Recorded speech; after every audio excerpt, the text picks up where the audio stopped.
হঠাৎ করে যদি মুখরোচক কিছু খেতে ইচ্ছে করে তাহলে 1 কাপ চাল নিয়ে নিন আর তার সাথে একটি সেদ্ধ আলু দিয়ে এই চটপট বিকেলের এই স্ন্যাক্সটি তৈরি করে নিতে পারেন। চাল ভিজিয়ে গ্রাইন্ডারে নিয়ে নিন, তার সাথে দিয়ে দিন আদা, রসুন, লঙ্কা আর একটা সেদ্ধ করা আলু। সেদ্ধ আলুটা একটু ভেঙে ভেঙে দিয়ে দিন আর সামান্য জল দিয়ে একটা মিহি পেস্ট তৈরি করে নিন।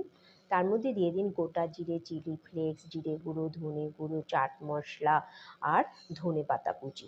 ভালো করে মিশিয়ে নিয়ে একটা দুধের প্যাকেটে বা কোনো পাউচ প্যাকের মধ্যে ভরে ভালো করে মুখটা বন্ধ করে নিন আর পেছনটা ছোট্ট করে একটা কেটে নিয়ে তেলের মধ্যে এভাবে ভেজে নিন, সরু সরু লম্বা লম্বা করে।